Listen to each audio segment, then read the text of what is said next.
नमस्कार साथियों, तो स्वागत है इस वीडियो में आप लोग का। तो आज के इस वीडियो में हम लोग 23 फरवरी का शिफ्ट 3 का क्वेश्चन को देखने वाले हैं।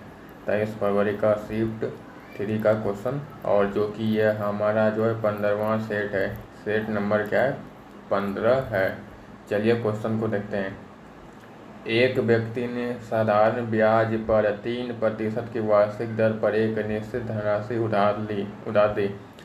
25 वर्षों में प्राप्त ब्याज उधार दी गई धनराशि से 600 रुपये कम है। तो उधार दी गई धनराशि कितनी है? तो देखिए, दर कितना है? 3%। और क्या है?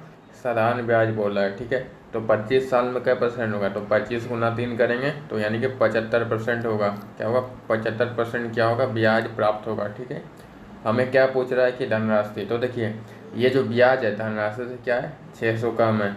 तो देखिए, धनराशि तो आपका कोई भी चीज़ अपने आप में 100 होता है, तो धनराशि आपका क्या रहेगा? 100%।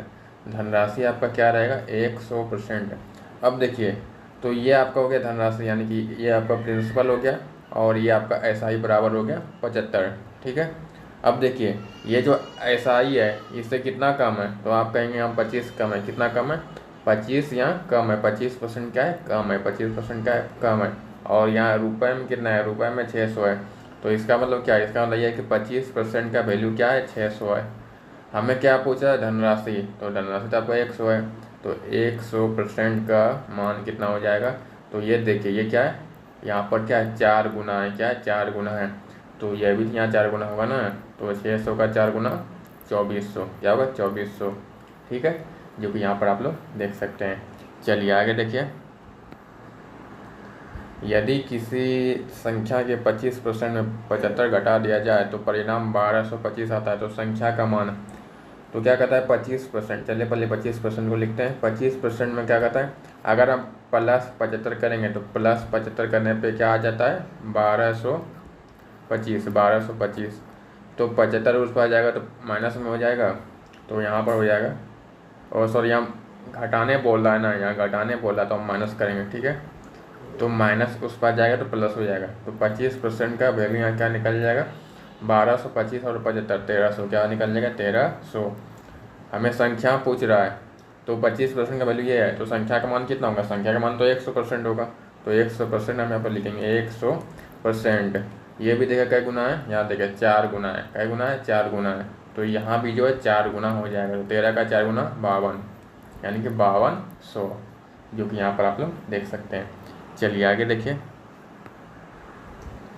एक वस्तु का अंकित मूल्य 1850 है। यदि वस्तु पर 60% की छूट दी जाती है तो वस्तु का विक्रय मूल्य, तो विक्रय मूल्य बताना। तो देखिए, 60 का छूट दिया, यानी कि सामान को कितने में बेच रहा है? 40 में बेचा है, क्योंकि 100 में 60 का छूट देंगे तो बचेगा कितना? 40। क्या बचेगा? 40, यानी कि 40%। तो हम क्या करेंगे? ये जो 40% हम इसका निकाल लेंगे। तो 1850 का जो है 40%, 40/100। जीरो यहाँ से ख़त्म, जीरो यहाँ से ख़त्म। अब यहाँ से 5 गुना 4 20, हासिल 2, 18 गुना 4 72 और 2 74, 740, जो कि यहाँ आप लोग देख सकते हैं। चलिए आगे देखिए। एक वस्तु पर अंकित मूल्य 4800 रुपये था, लेकिन दुकानदार उस पर जो है 18% और 20% के दो क्रमिक जो है छूट पेशकश करता है। तो जो है वस्तु को किस मूल्य पर बेच रहा है, यानी कि वस्तु को किस मूल्य पर बेच रहा है वो हमें बताना है। तो देखिए, 4800 है वस्तु का अंकित मूल्य।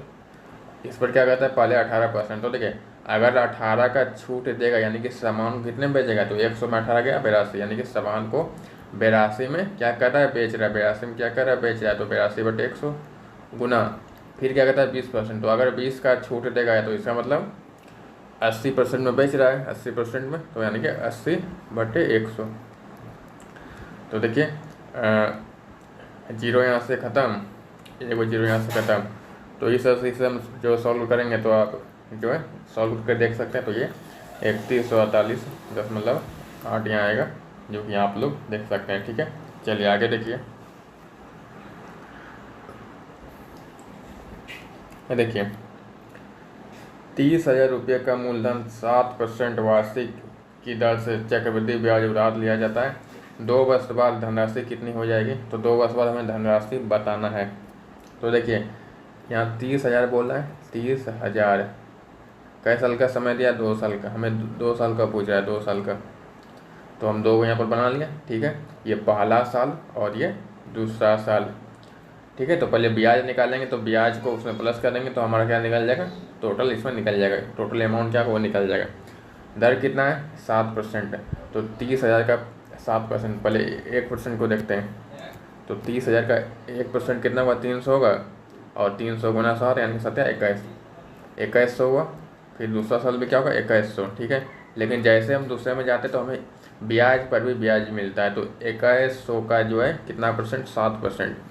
तो 2100 का जो है 1% कितना होगा, तो 1% जो है 21 होगा, 21 होगा।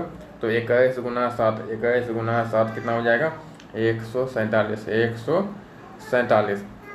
अब सबको प्लस कीजिए, 21 21 42 42 1 43, यानी कि सबको मिला के हो जाता है 4347। ये क्या हुआ, ब्याज हुआ। ये क्या हुआ, ब्याज है। हमें पूछ रहा है कि 2 वर्ष बाद धनराशि कितना हो जाएगा। तो 30 तो यहाँ पहले से था, ऊपर से ब्याज कितना मिला, 4347। तो यहाँ हो जाएगा 30 और 4 34, यानी 34,347 यहाँ पर हो जाएगा सबको प्लस करने पे, ठीक है। जो कि यहाँ पर आप लोग देख सकते हैं। चलिए आगे देखिए, जे, के और एल मिलकर एक पुस्तक को 20 दिनों में पूरा पढ़ सकते हैं। जे और के मिलकर उसी पुस्तक को 25 दिनों में पूरा पढ़ सकते हैं। एल अकेले उसी पुस्तक को कितने दिनों में पूरा पढ़ सकता है, ठीक है। तो ये देखिए यहाँ दिन पूछा है, तो पहले हम यहाँ मतलब क्षमता निकाल लेंगे। इन सब का क्या निकालेंगे, क्षमता निकालेंगे। तो 20 और 25 का क्या क्षमता निकलेगा, एलसीएम। तो 20 और 25 का एलसीएम 100 निकलेगा, 100। तो 100 निकल गया। अब देखिए, तो यहाँ देखिए जे प्लस के प्लस एल, इसका कितना निकल जाएगा। देखिए 20 दिनों में पूरा करता है और काम कितना 100 है। तो 100 काम कितने दिन में करेगा, 5 दिन में, यानी कि एक दिन में 5 काम कर रहा है, ठीक है। यानी आप ऐसा समझ सकते हैं, यानी कि एक पुस्तक पूरा पढ़ने का मतलब आप एक काम को ले लीजिए, यानी एक काम को जो है, ठीक है। तो 5 दिन में क्या, 5 काम एक दिन में करता है ये मिलकर। और जे प्लस के का कार्य क्षमता क्या हो जाएगा, 25 दिनों में करता है और काम कितना 100 है। तो एक दिन में क्या काम, तो एक दिन में क्या काम, एक दिन में 4 काम हो जाएगा, एक दिन में 4 काम, ठीक है। ये हो गया। हमें किसका पूछा, एल का पूछा है। तो देखिए अगर हम ये जो है जे और के को निकाल दें, यहाँ देखिए यहाँ जो अगर हम जे के को निकाल दें तो एल का निकल जाएगा। तो जे के का कितना है, 4 है। तो 5 में 4 का कितना आएगा, 1 आएगा, ठीक है। यानी कि एल का जो क्षमता है कितना, 1 है। एल का क्षमता क्या, 1 है। और काम कितना है, काम टोटल है 100 है। तो कार्य बटे क्षमता, तो 100 बटे 1 बराबर 100, यानी कि 100 दिन में क्या करेगा, ये जो है एल जो है किताब को पूरा पढ़ लेगा, जो कि यहाँ पर आप लोग देख सकते हैं। चलिए आगे देखिए, 90 परिणामों का औसत 38 है। यदि प्रत्येक परिणाम से 4 घटा दिया जाए तो परिणामों का नया औसत कितना होगा। तो यहाँ जो 90 है, तो 90 परिणामों का औसत कितना है, 38 है। और इसमें बोला है सभी में जो है 4 को घटाने का। तो जब सभी में 4 को घटाएंगे तो औसत में ही माइनस हो जाएगा। औसत कितना है, 38 है। और सभी में बोला है तो सभी में बोलेगा तो हम इसी में माइनस कर देंगे, तो औसत में ही माइनस होता है। तो यहाँ हो जाएगा 34, जो कि यहाँ पर आप लोग जो है देख सकते हैं। चलिए आगे देखते हैं, 8 नंबर का सवाल देखिए। 2 संख्याओं का महत्तम समापवर्तक 14 है और उनका लघुत्तम समापवर्तक जो है 490 है। यदि पहली संख्या 70 है तो दूसरी संख्या क्या होगी। तो देखिए ये जो संख्याओं का गुणनफल जो होता है और लघुत्तम गुना एलसीएम के बराबर होता है, यानी कि एलसीएम गुना एचसीएफ के बराबर होता है। देखिए जैसे कोई संख्या को आप ए भी मान लीजिए, ए गुना बी बराबर क्या होता है, एचसीएफ गुना एलसीएम, ये इसका फॉर्मूला होता है। तो पहली संख्या कितना है, 70 है। तो पहली संख्या हम यहाँ पर लिखेंगे 70। दूसरी संख्या में निकालना है तो इसे बी रहने देंगे, बराबर एचसीएफ कितना है, देखिए 14 है और एलसीएम कितना है, 490 है। तो यहाँ से इसका बी का मान निकलेगा 70 उस पर जाएगा तो बटे में हो जाएगा 14 गुना 490 बटे 70, ठीक है। जीरो पर यहाँ से ख़त्म करते हैं और यहाँ 7 दूनी 14, 49 गुना 2 98, यानी कि इसका क्या निकला, दूसरी संख्या 98, ठीक है। चलिए आगे देखिए, रोहित समान दूरियों की 4 यात्राएं करता है पहली यात्रा में उसकी चाल 400 किलोमीटर प्रति घंटा थी और प्रत्येक अगली यात्रा में उसकी चाल पिछली चाल की जो है आधी थी। तो इन 4 यात्राओं में रोहित की औसत चाल कितनी है? तो औसत चाल कितनी है हमें बताना है। आप यहाँ पर यह पहले देखिए, इसमें जो है सभी दूरियाँ क्या है, समान है। सभी दूरियाँ में समान यात्रा वो करता है। तो देखिए पहला चाल कितना है, 400 किलोमीटर प्रति घंटा। 400 किलोमीटर प्रति घंटा है, ये चाल का बात हो रहा है, ठीक है। ये बात हो रहा है चाल का, यानी कि स्पीड बराबर इसमें देखें, पहला इस पर 400 हो गया। फिर क्या कहता है, अगली यात्रा में उसकी चाल आधी हो जाती है, तो अगली यात्रा में कितना होगा, 200 हो जाएगा। इस तरह से जो है 4 यात्राएं करता है। तो यहाँ 200 हुआ, ठीक है, 200 हुआ। फिर आगे देखिए, आगे फिर 200 का था 100, तो यहाँ 100 हो जाएगा। फिर आगे क्या कहता है, 50 हो जाएगा। हो गया 4 को। अब दूरी देखिए, अब दूरी यहाँ पर देखिए दूरी यहाँ पर कैसे होगा, क्योंकि सभी का दूरियाँ समान होना चाहिए। सभी का दूरियाँ का क्या होना चाहिए, समान होना चाहिए। तो इन चारों को देखिए, इन चारों में से कौन संख्या है जो कि सभी से कट जाएगा, मतलब सभी से, तो वो संख्या है कितना होगा, 400 का, जो कि सभी में क्या लग जाएगा, भाग, सभी से भाग लग जाएगा, सभी से भाग लग जाएगा। तो यहाँ क्या हुआ, 400 का, तो 400 यहाँ कटेगा इससे, तो सभी को क्या हुआ, 400, यानी सब ने जो है 400 सब स्पीड से क्या 400 किलोमीटर का दूरी तय किया, 400 किलोमीटर का दूरी तय किया, ठीक है। यानी कि आप ऐसे समझिए, 400 किलोमीटर प्रति घंटा की रफ्तार से 400 किलोमीटर और 200 किलोमीटर की रफ्तार से 400 किलोमीटर, 100 के रफ्तार से जो है 400 किलोमीटर, 50 की रफ्तार से 400 किलोमीटर। तो टोटल दूरी कितना हो गया, 4 4 8 12 4 16 हो गया, दूरी हो गया। हमें क्या पूछ रहा है, औसत चाल। तो औसत चाल बराबर क्या होता है, कुल दूरी बटे कुल समय, कुल दूरी बटे कुल समय, कुल दूरी बटे कुल समय, यह होता है। अब समय भी देखना पड़ेगा, समय। तो 400 का रफ्तार से 400 जाएगा, यानी 1 घंटा। अब आगे देखिए, 200 का रफ्तार से 400 जाएगा, तो यानी कि 2 घंटा। 100 का रफ्तार से जो है 400 जाएगा, इसका मतलब 4 घंटा। 50 का रफ्तार से 400 जाएगा, इसका मतलब 8 घंटा। तो कुल दूरी बटे कुल समय, तो कुल दूरी हो गया 1600 और कुल समय कितना हुआ, 1 और 2 3, 3 और 7, 3 और 7, 3 और 4 कितना हुआ, 7 हुआ, 7 और 8 15, कितना हो गया, 15 हो गया, ठीक है। देखिए 5 से कटेगा ये 3 बार में, और ये 5 से कटेगा जो है 320 बार में, यानी कि 320 बटे 3, जो कि यहाँ पर आप लोग देख सकते हैं, ठीक है। चलिए आगे देखिए तो यहाँ पर इसे सॉल्व करना है। तो देखिए यहाँ पर पहले ब्रैकेट का काम जैसे करेंगे, तो यहाँ पर देखिए 88 में 24 को माइनस करेंगे, तो 88 में अगर हम 24 को माइनस करेंगे तो कितना आएगा, 64 आएगा। कितना आएगा, 64 आएगा।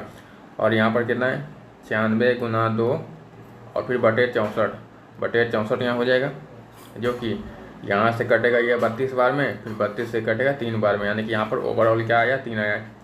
यहाँ पर इसका मान क्या आया, 3 आया।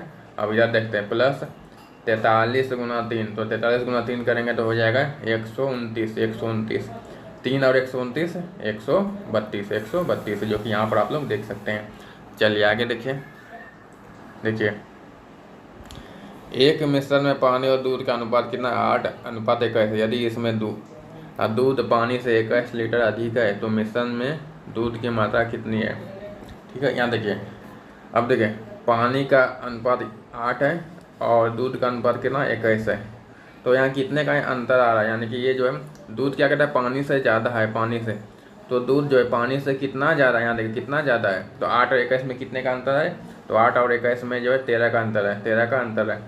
यानी कि 13 क्या है, ज़्यादा है। 13 क्या है, ज़्यादा है। 13 यूनिट क्या है, ज़्यादा है। लेकिन लीटर में क्या है, 26 लीटर है। इसका मतलब ये है कि 13 यूनिट का जो वैल्यू है, 13 यूनिट का वैल्यू 26 लीटर है। 13 यूनिट का वैल्यू कितना है, 26 लीटर है, 26 लीटर है। तो 1 यूनिट का वैल्यू कितना होगा, तो 1 यूनिट का वैल्यू यहाँ हो जाएगा 2 लीटर। कितना हो जाएगा, 2 लीटर। हमें क्या पूछ रहा है कि दूध की मात्रा, तो दूध कितना है, 21 है। कितना, 21 है। तो 21 यूनिट का वैल्यू कितना होगा, 21 दूनी 42, यानी कि 42 लीटर क्या हो जाएगा, दूध हो जाएगा, जो कि यहाँ पर आप लोग देख सकते हैं। वही अगर पानी का पूछता तो पानी का 8 दूनी 16 हो जाता, ठीक है। चलिए आगे देखिए, एक शंकु की ऊंचाई 15 सेंटीमीटर और इसका आधार की त्रिज्या जो है 14 सेंटीमीटर है। शंकु का आयतन, तो जो शंकु का आयतन का फॉर्मूला होता है वो होता है 1/3 पाई r²h, ठीक है, बराबर 1/3 पाई का मान 22/7 होता है, गुना r का मान कितना है, त्रिज्या कितना है 14, यानी कि 14 गुना 14, और ऊंचाई कितना है 15 सेंटीमीटर, ठीक है। 7 से यहाँ पर तो कट ही जाएगा 2 बार में, और 3 से यहाँ तो कट जाएगा 5 बार में, कितने बार में 5 बार में। तो यहाँ पर 22 गुना 2 आपका हो गया है 44, और यहाँ पर 14 गुना 5 70, 44 गुना 7 करते हैं 4 गुना 7 28 हासिल 2, फिर 28 और 2 30, और फिर ये कोई जीरो भी है, यानी कि 3080 सेंटीमीटर क्यूब, जो कि यहाँ पर आप लोग देख सकते हैं। चलिए आगे देखिए। यदि 15 आदमी एक घर को 18 दिनों में बना सकते हैं तो 12 आदमी उसी घर को कितने दिनों में बनाएंगे। तो ये तो आप लोग जानते हैं, फॉर्मूला जानते हैं। फॉर्मूला क्या होता है, m1 गुना d1 बराबर m2 गुना d2। जब कार्य क्या हो, एक हो, यहाँ क्योंकि काम इसमें का एक को काम है ना, काम तो एक हो, जब काम एक हो, लेकिन अगर काम अलग अलग हो, क्योंकि काम तो दोनों इसमें एक है, जब अलग अलग हो तो हम नीचे जो है W1 और W2 भी लिखते हैं नीचे, जब काम अलग अलग हो। लेकिन जब काम एक हो रहे तो हम इसे क्या करते हैं, नहीं लिखते हैं, ठीक है, इसे हम क्या करते हैं, नहीं लिखते हैं। तो इसी से हमारा काम हो जाएगा। तो m1 कितना है 15 है, तो यहाँ पर हो जाएगा 15 गुना d1 कितना है 18 दिनों में, तो 18 बराबर m2 कितना है 12 है, और d2 क्या है, d2 हमें निकालना है, ठीक है। यहाँ देखिए ये जो है 6 से कटेगा 2 बार में, और ये 3 बार में, तो d2 बराबर क्या हो जाएगा, d2 बराबर यहाँ पर क्या हो जाएगा, ये 15 गुना 3 45, और 2 उस पर जाएगा तो बटे, यानी 45/2, तो 45 का आधा कितना होता है 22.5, जो कि यहाँ पर आप लोग देख सकते हैं। चलिए आगे देखिए। मोनिल की मासिक आय में 18% की कमी हो जाती है, उसकी मासिक आय में लगभग कितने % की वृद्धि की होनी चाहिए ताकि वह फिर से उसकी वास्तविक मासिक आय के बराबर हो जाए। यानी कि क्या होता है कि अगर पहले वह 100 कमाता था तो उसमें कमी 18 का कमी होकर कितना हो जाता है 82 हो जाता है, क्योंकि 18 कमी हो रहा है तो 82 हो जाता है। अब कहता है कि 82 से वापस 100 आने में कितना % का वृद्धि करना होगा, तो इसमें कितना का 18 का वृद्धि करना होगा।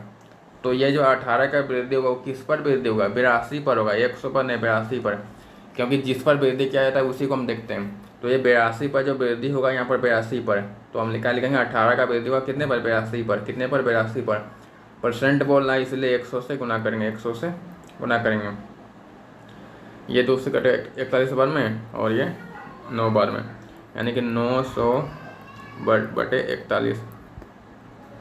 तो 82 आपका 2 बार में कटा, फिर शेष कितना बचेगा यहाँ पर 8 है, फिर जो है शेष आपका 8 बचेगा 85 जो है लगभग जो है, क्योंकि 82 होता तो 2 बार में खाया था, तो लगभग यानी 22 मान सकते हैं, लगभग 22, ठीक है, क्योंकि 21.9 के आसपास कुछ आएगा तो लगभग 22 होगा, हमें यहाँ लगभग ही पूछ रहा है, ठीक है, तो यहाँ पर 22% हो जाएगा। चलिए आगे देखिए। 5 विषयों में से पहले 3 विषयों में राकेश के औसत अंक 80 हैं, और अंतिम 3 विषयों में क्या है औसत अंक 92 है।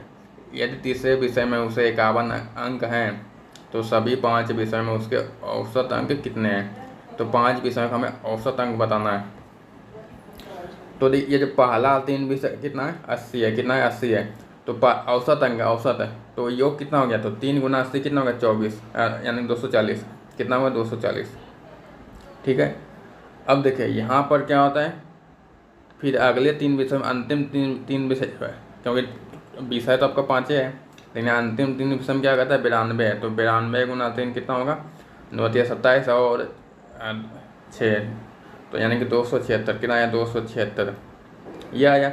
लेकिन यहाँ पर जो देखें पहला दूसरा तीसरा चौथा और पाँचवा, तो ये हुआ पहला 3 विषय, ये क्या हुआ पहला 3 विषय, और अंतिम 3 विषय यहाँ हो गया, ठीक है। तो इसमें आप देखेंगे 3 क्या आ रहा है कॉमन आ रहा है, 3 क्या आ रहा है कॉमन आ रहा है, यानी कि 3 इसमें भी 3 शामिल है, इसमें भी 3 क्या है शामिल है, यानी कि तीसरा विषय इसमें भी शामिल है और तीसरा विषय इसमें भी शामिल है। लेकिन हमें इसमें एक में शामिल करना है, तब ना इसको प्लस करेंगे, तो अगर हम एगो से निकाल दे तीसरा को, तो तीसरा का मान कितना है, 51 है। तो किसी एगो में हम निकाल देंगे, या तो हम इसमें निकाल सकते हैं या फिर इसमें निकाल सकते हैं, या फिर सभी को प्लस करके जो है 51 को माइनस भी कर सकते हैं। तो ऐसा करते हैं, हम सभी को पहले प्लस कर देते हैं, ठीक है। तो 2 और 2 400 हुआ, 40 और 76 कितना होगा, 40 और 76 तक हो जाएगा 116, और यहाँ 4 है तो यानी 516 आया, 516। लेकिन यह 3 क्या है, कॉमन है। तो 3 जब कॉमन है तो हम इसको माइनस कर देंगे, तो 51 को हम इसमें माइनस करेंगे, 51 को हम इसमें माइनस करेंगे। तो यहाँ पर कितना आएगा, जब हम 51 का माइनस करेंगे तो अगर यहाँ 500 आता है तो 500 में अगर 51 को माइनस करते हैं तो कितना होगा, 449 होता है। लेकिन क्या है, 16 जाते हैं तो यहाँ हो जाएगा 465 हो जाएगा, 465। हमें क्या पूछ रहा है कि 5 विषयों का औसत है। तो 5 विषय का टोटल नंबर कितना है, 465। तो 465 को 5 से भाग दे देंगे, ठीक है। तो कितने बार में कटेगा, 5 से 46, यानी 45 आपका 9 बार में, फिर 1 बचेगा 15 आपका 3 बार में, यानी कि 93 औसत निकला। औसत कितना निकला, 93, जो कि यहाँ पर आप लोग देख सकते हैं। चलिए आगे देखिए, एक बल्ब के क्रय और विक्रय मूल्य का अनुपात इतना है तो लाभ %। 20 में खरीदा 25 में बेचा, यानी 5 का लाभ हुआ किस पर, क्रय मूल्य कितना 20 है, 5 का लाभ हुआ 20 पर, तो 100 पर, तो 100 पर 5 से कटेगा, यानी कि 25% का क्या हो रहा है, लाभ हो रहा है। आगे देखिए, अब यहाँ पर पी क्यू जो है 6 5 है और क्यू आर कितना 3 4 है, तो इसका मान हमें बताना है। तो इसके लिए हमें जो है ये जो पी क्यू अलग है और क्यू आर अलग है, तो हम इसका जो पी क्यू आर का निकालना पड़ेगा, पी क्यू आर का अनुपात निकालना पड़ेगा तीनों का। तो देखिए यहाँ पर क्यू, यहाँ पर भी क्यू है, यहाँ पर भी क्यू है, लेकिन यहाँ मान क्या अलग अलग है। यहाँ पर क्यू का मान 5 है और यहाँ पर क्यू का मान कितना है, 3 है। तो ऐसा हम करते हैं, इन सबको पहले बराबर कर देते हैं, ठीक है। बराबर हम या 3 और 5 को बराबर करेंगे। तो यहाँ पर क्या करें जो कि बराबर हो जाए।